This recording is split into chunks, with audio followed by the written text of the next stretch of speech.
اب ہارا ہوا کھلاڑی میری منت سماجت کرنے آیا۔ تم تو ایک ڈاؤن ہو۔ جیت ہمیشہ حق اور سچ کی ہوتی ہے اور یہ مت بھولو۔ اور اپنی بہن کا ٹوٹا ہوا گھر بچانے۔ تم نے تو اپنا گھر چلا دیا، بلکہ ٹائم بھی ساتھ گھر چھوڑ کے باہر کرتی ہے۔ ہار اور جیت کا فیصلہ بھی ہوا نہیں ہے، تم بہن کہلانے کے لائق ہی نہیں ہو، ابھی ہونا ہے۔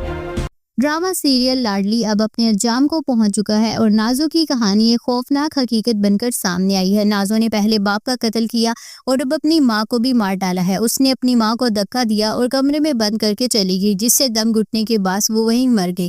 اب عمر کی آنکھوں پر بندی پٹی کھل گئی ہے اور عمر نے نازو کو گھر سے نکالتے ہوئے کہا، تم ایک انسان نہیں بلکہ ایک ڈائن ہو، تمہیں اس گھر میں رہنے کا کوئی حق نہیں ہے۔ اور پھر عمر نازو سے کہے گا کہ تم نے تو اپنا گھر تباہ کر دیا، تم بہن کہلانے کے لائق بھی نہیں ہو۔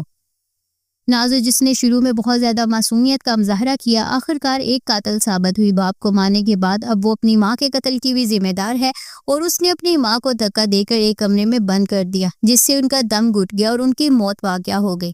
اس بھیانک جرم کے بعد عمر کو بھی نازو کی اصلیت کا علم ہو جاتا ہے اور عمر نازو کو سخت الفاظ میں ڈائن کہہ کر گھر سے باہر نکال دیتا ہے۔ ڈرامے کا ایک اہم پوائنٹ یہ ہے کہ جیت ہمیشہ حق اور سچ کی ہوتی ہے، اور پھر عمر نازو کو تانا مارتا ہے کہ تم نے تو اپنا گھر تباہ کر دیا، اور پھر وہ ایک اور کردار عمر کو کہتا ہے کہ اب ہارا ہوا کھلاڑی میری منت سماجت کرنے آیا ہے۔ گویا کہ عمر نے نازو کو نکال دیا ہے، مگر کہانی کا نچوڑ یہ ہے کہ نازو کے جرائم کے بعد اب اس سب کا کوئی فائدہ نہیں ہے، کیونکہ جو نقصان ہونا تھا وہ ہو چکا ہے۔ تو ناظرین، آپ کو لاسٹ ایپیسوڈ کیسی لگی ہمیں کمنٹ میں ضرور بتائیں۔